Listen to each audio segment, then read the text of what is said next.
Vamos falar sobre a Thalita.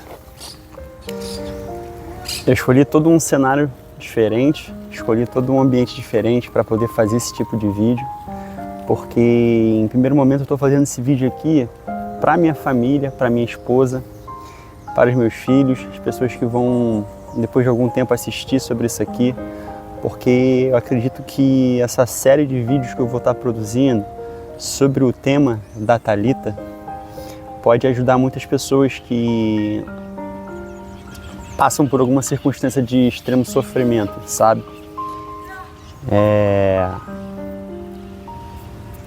Para quem não conhece nossa vida, né, não conhece a gente é casado há 9 anos, temos um filho de 2 anos e meio e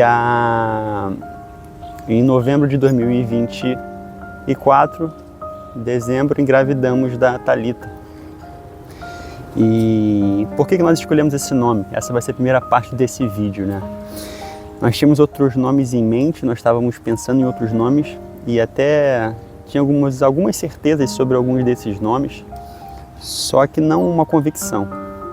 E eu lendo aquela passagem de Marcos 5, onde Jesus ele cura a filha de Jairo,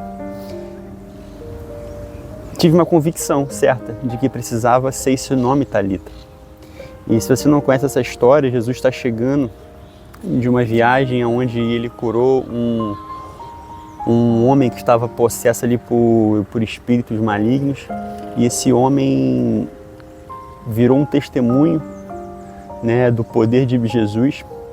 Jesus, quando desembarca, Jairo chega até ele, se ajoelha e implora, comentando que essa filha estava muito doente, à beira da morte. Jesus então concorda em ir até a casa dele para poder orar pela filha dele, para que ela seja curada.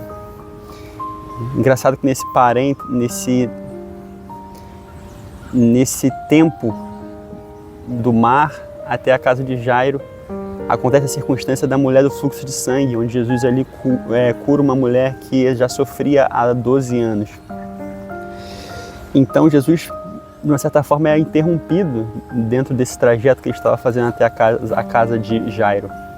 Eu fico pensando como que deve ter sido ansioso para o pai ali da menina, que estava com pressa, vendo Jesus parar e perder tempo, vamos dizer assim, com uma outra circunstância.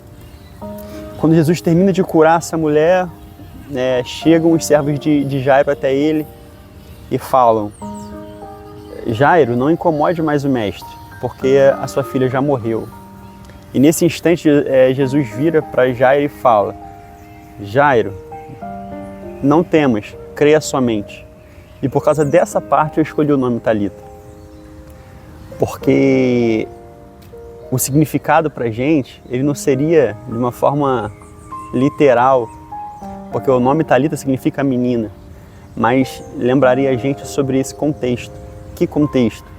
De que Jesus, no meio da nossa ansiedade, no meio da nossa turbulência, no meio das nossas preocupações, ele é aquele que olha para a gente, vira para a gente e fala: não temas, somente creia. Porque ele realmente é aquele que pode mudar as circunstâncias como assim a gente crê. E debaixo dessa convicção, dessa mensagem, eu decidi por esse nome. Expliquei isso para Juliana, ela gostou e a gente colocou esse nome. Então aconteceu que com 38 semanas, a minha esposa amanheceu um dia muito enjoada, passando muito mal, e por conta disso, no fim do dia, nós fomos até o hospital, já com a gravidez avançada. Fomos até o hospital e lá a gente constatou que a Thalita estava sem batimento. Difícil você saber explicar, tentar falar sobre tudo que a gente sente num momento desse. A gente ao mesmo tempo sabe que isso acontece com muitas pessoas, mas eu conversei com a Juliana, quando uma estatística que é pequena vira a sua estatística, você começa a ver que as coisas ruins acontecem, as coisas de fato acontecem. E você vai viver algo que você não se prepara para isso. Vivemos essa circunstância, fizemos um parto normal. A Thalita nasceu na manhã seguinte, chegamos no hospital na sexta-noite. E tivemos ali, logo após o nascimento dele, um momento com ela muito especial. E nós, quando olhamos para ela, nós naquela esperança, mas extremamente temerosa, nós falamos ali para ela, Thalita cumi, porque a gente estava olhando para a circunstância e pensando, nossa filha está morta. Vamos liberar essa palavra sobre ela para que talvez algo aconteça ali, naquela circunstância, naquele momento, e foi isso que a gente fez.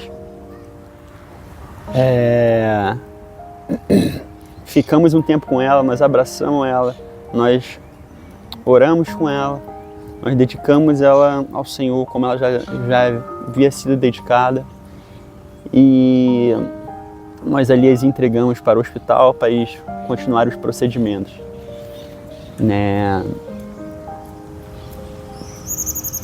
No dia seguinte, no domingo, dia dos pais, a gente fez o sepultamento dela. Estava eu e minha esposa presente, nossos amigos, familiares, e a gente ainda estava muito anestesiado com relação a tudo que estava acontecendo. E a gente, no momento ali, naquela circunstância, a gente não consegue processar muito bem as coisas e a gente não consegue entender muito bem as coisas. Só que dias após o ocorrido, a gente orando no nosso quarto, a gente toda noite estava sentando junto, eu e minha esposa, a gente estava orando, a gente estava chorando, estava orando. E aí foi quando Deus ele começou a ministrar a primeira coisa que é extremamente preciosa para a gente. Ele falou algo através da sua palavra, que Ele não é um Deus factual. Ele não é um Deus que olha para o tempo como a gente olha para o tempo. Deus não olha para as circunstâncias como a gente olha para as circunstâncias.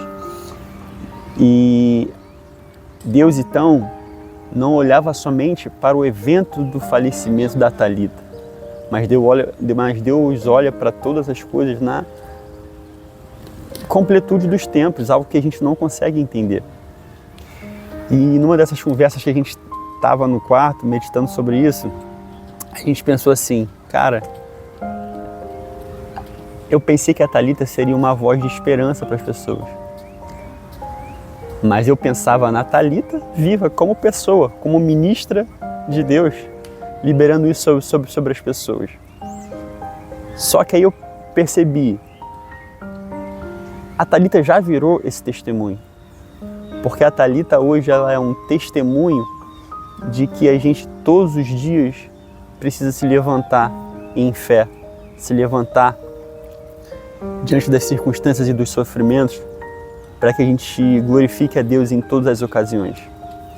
Porque o evento ali de Marcos 5, quando Jesus chega até a menina, ele fala, Thalita, levante-se. E a gente começou a perceber que Jesus estava agora falando isso para a gente. Vitor, Juliana, levante-se. Nós começamos a conseguir enxergar uma luz no fim daquela escuridão, onde a esperança do Senhor começou a nos fortalecer novamente. Um livro que alguns amigos me indicaram dentro desses dias, tem uma parte que me marcou nesse livro em que ele fala que Deus, ele é um Deus soberano sobre todas as coisas. E por ele ser soberano e por ele conhecer todas as coisas, o nosso Deus, ele também governa e rege o sofrimento. Se a gente não tivesse alguém que regesse todas as coisas, a gente seria simplesmente um mero fruto do acaso, mas nós não somos como a gente crê. Então, a Thalita começou a ser essa voz para a gente, a voz de esperança e de expectativa de um futuro bom.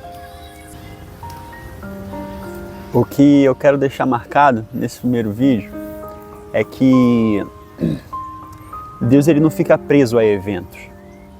Deus ele não fica preso a circunstâncias. A gente tem que começar a entender que a mente de Deus vai além do nosso sofrimento. E como nós estudamos na teologia, Deus escolheu o caminho da via dolorosa para nos promover a redenção. Porque o seu Filho, quando veio para a Terra, ele nos redimiu através do sofrimento, através do seu sangue. Então nós cremos na glorificação do Senhor e na redenção do Senhor através dessa via. Vou fazer outros vídeos com outros aspectos de tudo que Deus está falando com a gente sobre os eventos da Thalita.